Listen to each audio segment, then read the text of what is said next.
Donald Trump et Marine Le Pen seront-ils présidents en 2017 ? La question se pose et bien d'autres. Le populisme a-t-il des frontières ? Est-ce qu'il est différent en Europe, aux États-Unis ?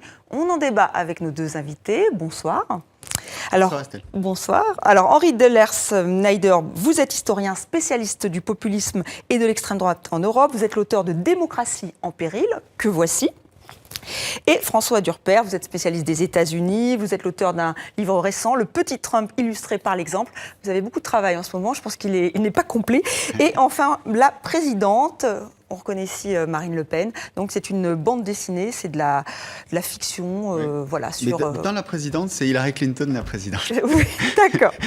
Donc en tout cas, merci à vous deux d'être là. Et déjà, François Durper, je vais vous poser cette question, Donald Trump et Marine Le Pen président, vous y croyez ? Alors, je crois... C'est difficile pour un historien, mais je l'ai déjà fait dans la présidence. Vous l'avez imaginé. J'ai annoncé plutôt que ce serait Marine Le Pen en France et Hillary Clinton aux États-Unis. Je pense que paradoxalement, Marine Le Pen a plus de chances en France qu'aux États-Unis. D'abord parce qu'il y a une différence institutionnelle, c'est-à-dire que Donald Trump, c'est comme une Marine Le Pen qui aurait gagné les primaires. Il a gagné la primaire du Parti républicain. Imaginons Marine Le Pen dans quelques années décidant d'être dans la primaire à droite et la gagnant. C'est ce qui s'est passé aux États-Unis. Mais de ce fait, il y a une bipolarité de la vie américaine. Ça risque d'être quand même très compliqué, d'autant plus que la stratégie de Donald Trump est une stratégie pour le moment perdante. Du côté de Marine Le Pen, il y a une mécanique qui va s'enclencher. Ça va dépendre beaucoup, je pense, de la victoire ou non de Nicolas Sarkozy ou d'Alain Juppé lors de la primaire à droite. Donc on suivra ça avec attention. Est-ce que vous êtes d'accord avec François Durper ? Je commencerai par une boutade. Les prévisions sont toujours hasardeuses, surtout lorsqu'elles portent sur l'avenir. C'est pas faux. Au moins, on ne se risque pas. Vous savez qu'entre historiens, on nous reproche souvent d'être des prophètes d'après-coup. On a bien pensé, on ne sait pas très bien. Qui aurait cru, par exemple, que l'URSS allait disparaître comme ça, donc au début des années que vous donc avez... il vaut mieux pas de politique. Voilà, parce que c'est vrai que vous avez raison, Donald Trump, beaucoup de personnes ont estimé, même des experts, que ce soit aux États-Unis ou en Europe, qu'il ne gagnerait jamais la primaire. Et ça a été la surprise. C'est vrai. Et en histoire, l'histoire se plaît à surprendre, notamment dans le domaine de l'horreur. C'est le philosophe Hegel qui a mis ça en évidence. Donc on est sûr de rien. Ceci dit, je ne sais pas très bien si elle va gagner, Marine Le Pen, mais je crois quand même toujours au sursaut populaire qui, au dernier moment, va se dire oui, on sait, à la limite, avec triple guillemets, on s'est bien amusé, mais quand même, ça ne va pas aller avec elle. Donc, j'espère qu'il y aura un sursaut citoyen face à ce qui pourrait devenir une horrible farce historique. Alors, en revanche, est-ce que Donald Trump et Marine Le Pen, c'est la même chose, François Durper ? C'est plus la même chose qu'on pourrait le penser. C'est-à-dire que Donald Trump, c'est pas tellement du populisme classique à l'américaine. Je prends deux exemples. Sur le plan économique, il ressemble pas tellement au populisme américain, même du Tea Party. Il n'est pas tout le temps contre Washington, il n'est pas tout le temps contre les taxes. Même s'il dit qu'il faut baisser des impôts, il a inclus dans sa plateforme des propositions conservatrices du Parti républicain. Et puis, vous aurez remarqué qu'il a beaucoup de télé-réalité dans son discours, dans sa manière d'invectiver.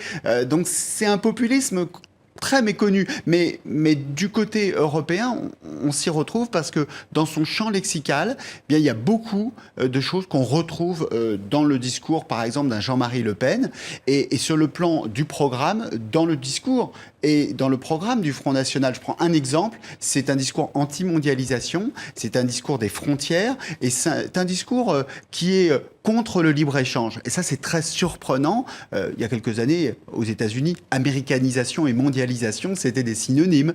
Et là, on a une campagne très anti-mondialisation. Donc, je dirais qu'il peut surprendre de la part, en plus de Donald Trump. Il est quand même plus... Oui, un milliardaire. Qui fait des affaires, donc c'est vrai qu'il a ça, c'est le vraiment point commun. C'est-à-dire que la vie de Marine Marine Le Pen et son parcours, la vie de Donald Trump et son parcours, sont beaucoup plus proches des élites mondialisées qu'il dénonce que du citoyen américain du Dakota du Nord ou du chômeur français d'une ville où on connaît la difficulté. Donc ça, c'est le point commun et c'est aussi une des peut-être... Et c'est en cela qu'ils sont des démagogues très dangereux. Il y a un autre... C'est parce que, excusez-moi Henri de Lersmeyer, c'est parce qu'en fait, il fait appel à tous ces gens qui sont déçus, c'est ça, en fait, comme Marine Le Pen bien sûr, le populisme fleurit, excusez du mot, mais se dégage d'une société dont les couches populaires les plus fragilisées trouvent qu'elle est essentiellement injuste. Ils se sentent déclassés, beaucoup. Ils le sont. Ils se sentent déclassés, ils le sont. Parce que, par exemple, la white working class aux États-Unis, c'est l'électorat de Donald Trump, celui qui fait son élection lors de l'élection primaire. Le prix Nobel 2015, Angus Deaton, a bien montré que sur les 35-49 ans blancs aux États-Unis ouvriers, c'est la seule communauté aux États-Unis qui a vu sa mortalité augmenter dans la période récente, dans les 20 dernières années. Donc c'est aussi une réalité. Désindustrialisation. Voilà. Et est-ce qu'on constate la même chose en Europe, en France notamment ? Oui, avec des nuances toujours. Parce que je vais dire que les couches populaires se sentent larguées. C'est une expression assez familière. Mais je crois qu'il y a un populisme aussi de la prospérité. Autrement dit, vous avez des couches sociales qui se disent ben pour moi ou pour nous, ça va bien, on veut rester entre soi, et finalement, on se dit on ne veut pas continuer à payer des taxes pour les plus pauvres, etc. À la limite, vous connaissez l'expression salaud de pauvre, quoi. Oui. C'est très fort ce que je dis, mais je trouve qu'il y a une sorte d'égoïsme socio-économique qui est en train de s'installer, et ça s'explique, par exemple, la Belgique d'où je viens, vous avez le Nord, la Flandre, qui économiquement va très bien, tandis que la Wallonie a perdu ses grandes industries, donc du charbon et de la sidérurgie. Pourquoi font-ils continuer à soutenir financièrement, économiquement, une région soi-disant en perdition ? Henri a raison sur la question sociale, elle est importante. La question économique et sociale est importante. Il y a la question identitaire qui est aussi en commun. Évidemment. C'est-à-dire que Donald Trump développe l'idée du mur avec le Mexique, développe l'idée qu'il ne faut pas faire rentrer des musulmans sur le territoire américain. Marine Le Pen, on sait, développe avec un vocabulaire beaucoup plus policé, des thématiques qui sont semblables sur le plan identitaire. C'est-à-dire que lorsque vous allez à un meeting du Front National, les gens disent dans le meeting du Front National, on est chez nous, on est chez nous. Et on est chez nous, ça ne veut pas dire on est chez nous dans une France multiculturelle où tout le monde est chez soi. On est chez nous, ça veut dire la France aux Français de souche, même si ça ne se dit plus de cette manière-là. Mais il y a aussi un rejet des partis classiques, ça on le constate. Exactement. Alors c'est évident effectivement aux États-Unis, mais en Europe c'est la même chose. En Europe. En France, on sent bien qu'il y a ce rejet et de la droite et de la gauche, et on se dit alors pourquoi pas le Front National, eux ils n'ont rien fait. C'est vraiment cette logique-là qui est menée. Il y a deux types de populisme. Il y a d'abord le populisme protestataire.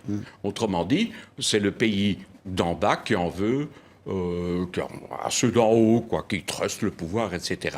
Mais il y a une autre forme de populisme, et vous venez de le dire, c'est le populisme identitaire. Autrement dit, là, le danger, d'où viendrait-il ? Il vient de l'extérieur.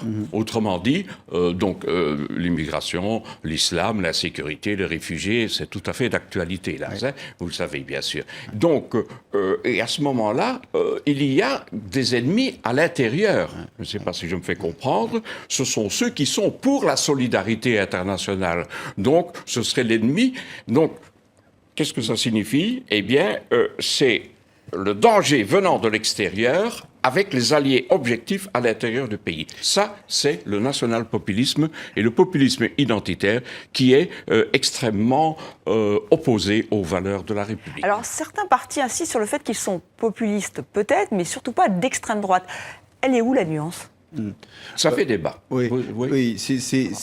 La nuance, elle est dans le fait que vous voyez que Donald Trump comme Marine Le Pen sont prêtes à bouleverser leur programme en allant choper un peu du côté droit et du côté gauche. Regardez, l'intégration de Philippot à l'intérieur du FN fait que vous avez maintenant un discours qui est beaucoup moins libéral qu'il était auparavant. Ça fait d'ailleurs des frictions à l'intérieur du parti avec Marion Maréchal Le Pen, et ça fait des frictions entre Donald Trump et le parti républicain qui lui est resté beaucoup plus libérale que Donald Trump, qui lui est capable d'aller chercher des thématiques qui sont proches de Bernie Sanders parfois. Mais ce qui est aussi intéressant, c'est que la campagne de Hillary Clinton donne des leçons aux candidats européens qui voudraient battre les populismes. Non pas qu'elle ait complètement gagné, mais parce qu'elle a trouvé... Il est décroché, Donald Trump. Pourquoi il est décroché? Qu'est-ce qui s'est passé il y a 10 jours lors de la convention démocrate? Eh bien, les époux Khan, qui sont des parents d'un jeune tué musulman d'origine pakistanaise, né dans les Émirats arabes unis, qui a été tué en Irak en 2004. Son papa, sa maman sont venus à la Convention démocrate, ont tendu à Donald Trump la Constitution en disant « si vous aviez été président, notre fils n'aurait pas pu mourir pour notre pays ». Ça veut dire quoi? Ça veut dire qu'elle a opposé au patriotisme d'exclusion de Donald Trump, un patriotisme d'inclusion. Parce que tous ces populismes, ils font leur chou gras de quoi? Nous sommes la nation. Mais pour vous, ça veut dire que c'était un tournant. C'était un tournant, l'affaire Cannes. Et c'est une leçon pour la France et pour les autres pays européens. Si vous êtes le monde contre la nation et que ces populismes incarnent la nation, vous êtes perdante. Je me rappelle d'une phrase de Marine Le Pen en 2008 qui disait au tout début de la campagne, moi j'aimerais bien avoir DSK contre moi, parce que c'est celui qui incarne le plus la mondialisation. Hillary Clinton, elle a compris face à Donald Trump qu'elle ne devait pas être la représentante du monde, mais d'un patriotisme américain, d'inclusion face au patriotisme de Donald Trump, qui est un patriotisme d'exclusion. Et depuis, pourtant, elle est mal aimée, Hillary Clinton. Et pourtant, elle est mal aimée, Hillary Clinton. On aurait pu dire qu'elle a réussi pour l'instant à décrocher. On verra effectivement si cette avance se maintient dans les sondages. Henri Dellert-Schneider, on peut revenir aussi sur la montée du populisme en Europe. Et c'est vrai qu'il y a un populisme. Est-ce que c'est forcément mal d'être un parti populiste? C'est-à-dire qu'on a vu dans certains pays où ça pouvait fonctionner. Est-ce que c'est toujours vraiment négatif? C'est un terme fourre-tout. C'est aussi une façon pour une certaine élite politique, parfois médiatico-politique, de dire comme Molière, « couvrez ce sein que je ne saurais voir ». Autrement dit, quand des couches populaires qui se sentent larguées, excusez-moi de répéter le même mot, qui se sentent en difficulté, pas de travail, etc., qui se disent « oui, mais c'est quoi cette Europe ?» qui est une sorte de technocratie, une sorte d'Olympe technocratique. Ils se sentent perdus. Et s'ils émettent une protestation, c'est quand même indigne de dire « oui, mais ça, c'est populiste ». C'est une façon de se débarrasser d'un problème.